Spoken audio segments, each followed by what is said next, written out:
एफडीआयकडून राज्यभरामध्ये कारवाईचा धडाका सुरू आहे। विशेषतः दुग्धजन्य पदार्थांमध्ये होणाऱ्या भेसळीवर एफडीआयचं विशेष लक्ष आहे आणि त्यामुळेच जे अस्सल दूध आहे त्या दुधाला मागणी देखील वाढल्याचं बघायला मिळते आणि त्यामुळे गोकुळ दूध संघ असेल किंवा खाजगी जे दूध संघ आहेत त्यांच्या विक्रीमध्ये मोठ्या प्रमाणावर वाढ झालेली आहे। गोकुळ दूध संघाचा जर विचार केला तर गेल्या महिन्यात ते 2 महिन्यामध्ये सरासरी दिवसाला 1 लाख लिटरची वाढ जी आहे ती या विक्रीमध्ये झाल्याचं बघायला मिळते आणि याचाच परिणाम म्हणून आता शेतकऱ्यांकडून देखील म्हशीच्या विक्रीला किंवा एकूणच म्हशींची मागणी आहे ती वाढल्याचं बघायला मिळते आणि त्यामुळे या मागणी वाढल्यामुळे म्हशींच्या दरामध्ये देखील हळूहळू वाढ होत असल्याचं बघायला मिळते। खरं तर मुर्रा जातीची जी काही म्हैस आहे ती शुद्ध प्रतीचं दूध असेल, त्याचबरोबर जास्त दूध देणारी म्हैस म्हणून तिची ओळख आहे, शांत स्वभावाने असणारी म्हैस म्हणून त्याची ओळख आहे। त्यामुळे विशेषतः कोल्हापूर जिल्ह्यातील शेतकरी जे आहेत ते मुर्रा म्हशीला जास्त प्राधान्य देतात। याच मुर्रा म्हशीच्या किमती जवळपास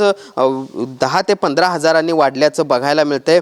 जी म्हैस 1,25,000 पर्यंत ज्याची किंमत होती त्याचीच किंमत आता 1,35,000 ते 1,40,000च्या घरामध्ये गेल्याची देखील माहिती आहे ती मिळत आहे आणि त्यामुळे एकूणच आपण बघतोय कशा पद्धतीनं हा सगळा परिणाम हळूहळू दिसायला सुरू झाला आहे असं म्हणावं लागेल। कारण एका बाजूला एफडीआयने ही सगळी कारवाई सुरू केली, त्यानंतर शुद्ध प्रतीचं दूध आहे त्याची मागणी दूध संघांकडून वाढली आणि त्यानंतर आता ह्या सगळ्याचा परिणाम म्हणून त्याचा थेट फायदा शेतकऱ्यांना देखील एक प्रकारे होतोय असं म्हणावं लागेल। कारण चांगल्या दुधाच्या ची मागणी वाढल्यामुळे तशा पद्धतीनं शेतकरी देखील आता चांगल्या प्रतीचं दूध तयार करण्याकडे वळतोय आणि त्याचाच परिणाम म्हणून आता म्हशीच्या मागणीमध्ये देखील वाढ होताना आपल्याला बघायला मिळते आणि या म्हशीच्या विक्रीमध्ये किंवा एकूणच या म्हशीच्या दरामध्ये देखील आता वाढ होताना बघायला मिळते।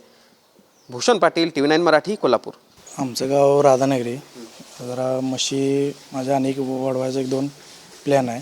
घरी 2-3 म्हशी आहेत। जरा गोकुळच्या म्हशी हे करायचं असा प्लॅन आहे। का म्हशी वाढवायचे दर चांगला मिळतो किंवा काय नक्की आता दुधाला दर चांगला आहे आणि म्हणजे 1-2-3 म्हशी वाढवावं असं प्लॅन आहे। मुराज घेणार आहेस की काय? नाही, मुराच घेणार आहे। मुराला दर पण चांगला आहे तसा। आपले घरगुती ज्या म्हशी आहेत त्यांना जरा असं दूध कमी म्हणजे होतं, या मुरांना 8-9 लिटर दूध हे होतं, चांगलं प्रतिसाद आहे त्याला। तर तसं पाहिलं तर म्हशीच्या मागणीमध्ये शेतकऱ्यांचं वाढ आहे। म्हणजे शेतकरी बराच वेळा आपल्याला फोन करतात की म्हशी आपल्याला खरेदी करायचं आहे, आपलं दूध वाढवायचं आहे। पण झालं आहे कसं की ह्या आपल्या उन्हाळ्यात समर सीझनमध्ये आपल्या फेब्रुवारीपासून जूनपर्यंत हे जो 4-5 महिन्याचा जो कालावधी आहे उन्हाळ्याचा, ह्यामध्ये म्हशींचा वेन नसतो आहे। म्हणजे काविंग नसल्यामुळं मार्केटमध्ये व्यायलेले म्हशी असं उपलब्ध होत नाहीत। त्यामुळं काय म्हणावं त्याला की डिमांड जास्त आणि सप्लाय कमी, त्यामुळं लोकांची मागणी आहे पण मार्केटमध्ये असं म्हशी उपलब्ध नसल्यामुळे त्यांचा दर वाढलेला आहे।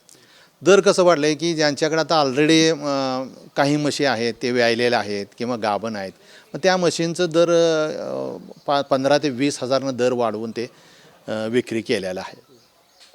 साधारण कोणत्या प्रकारच्या जातीच्या म्हशींना शेतकऱ्यांची पसंती आहे आणि विशेषतः मुर्रा जातीच्या म्हशींना काय नेमकी परिस्थिती आहे? कुठल्या जातीच्या म्हशींना जास्त पसंती आहे आणि त्याचे दर साधारण काय आता आता शेतकऱ्यांचं एकंदरीत कल बघितला आणि जिल्ह्यातलं जर आतापर्यंत खरेदी बघितली किंवा बाहेरून परराज्यातून आलेल्या म्हशींचं जर संख्या किंवा ते जाती जर बघितलं तर मुर्रा म्हशी जास्त प्रमाणात खरेदी केलेला आहे।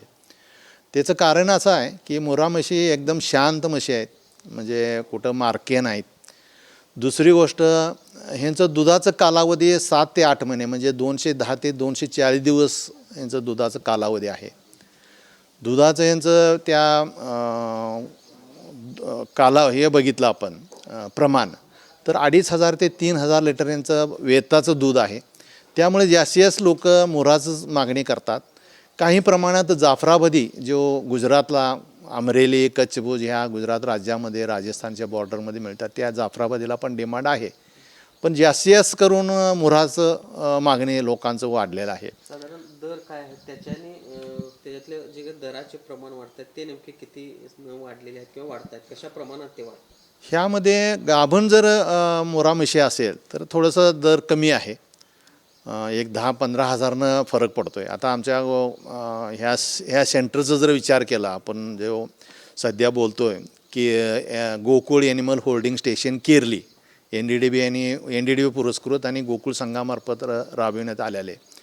तर ह्यामध्ये आपण गाभण जनावर 8 ते 10 लिटरसाठी 1,25,000 आपण असं विक्री करतो आहे आणि 11 ते 12 लिटरला 1,35,000 आणि 13 ते 14 लिटरला 1,45,000 असं ह्या पद्धतीनं आपण गाभण जनावर विक्री करतो आहे. आणि दुधाचे जनावर जर बघितलं तर दूध आपण प्रत्यक्षात इथं पिळून दाखवतो आहे. 2 धार 3 धार शेतकऱ्यांच्या खात्री होईपर्यंत इथं पिळून दाखवलं जातं आणि त्यामुळं इथं एक विश्वास निर्माण झालेला आहे. तर त्याचं दर जर बघितलं तर 10,000नं वाढ आहे. म्हणजे गाभण जनावर जे 8 ते 10 लिटरसाठी 1,25,000 आपण विक्री करतो आहे तेच म्हशी जर व्यायलेलं असेल आणि 10 लिटरचं रेंजमध्ये जर असं 1,35,000 आहे, 12 लिटरला 1,25,000 म्हणजे अंदाजे 1,35,000 बेसिक प्राईस आहे आणि तिथून लिटरला 5,000 प्रमाणे वाढ आहे. याच्या आधी काय नेमके दर होते आणि वाढ नेमकी कशी झालेली किंवा किती? आता मागच्या वर्षीच विचार केला तर आपण इथंच ह्या सेंटरवरूनच 1,24,000 ह्या दराने आपण विकत होतो. म्हणजे आता सध्या जे 1,35,000 जे आपल्याला दुधाचं सांगतो आहे म्हणजे 9 ते 10,000नं ह्या वर्षी वाढलेलं आहे. हे आपल्या सेंटरसाठी म्हणजे अगदी कमीत कमी दरात आपण शेतकऱ्यांना उपलब्ध करतो आहे, ना नफा ना तोटा ह्या असं ह्याच्यावर. पण तसं व्यापाऱ्यांचं जर बघितलं तर व्यापाऱ्यांच्या किंवा प्रत्येक हरियाणा जर दर बघितला तर 15 ते 20,000नं दर वाढलेला आहे. 15 ते 20,000नं दर वाढलेला आहे. तर ह्याचं कारण असं आहे की दुधाचा दर वाढलेला आहे आणि म्हशीचं दुधाचं डिमांड जास्त वाढलेलं आहे. म्हणजे मुंबईमध्ये तरी किती पण दूध म्हशी जर आपण विक्री करायला गेलो तरी ते कमीच पडते आणि ह्या म्हशीचं दुधाला एक चव आहे आणि फॅट पर्सेंटेज 7 ते 8 असल्यामुळं त्याचं जे चव आहे किंवा जे येवन दूध जे आपण म्हणतो आहे ह्या पद्धतीचं दूध असल्यामुळं म्हशीच्या डिमांडला कायमपणे डिमांड राहिलेला आहे आणि भविष्यातसुद्धा डिमांड राहणार आहे.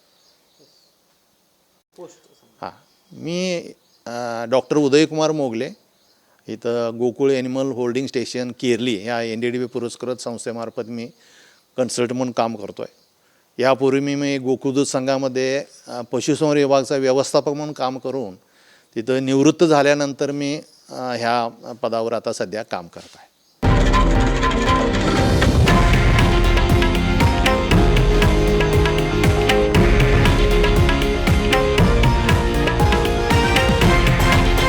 हे आहे देशातील नंबर 1 न्यूज नेटवर्क आणि आपण पाहत आहात TV9 मराठी, एकमेव.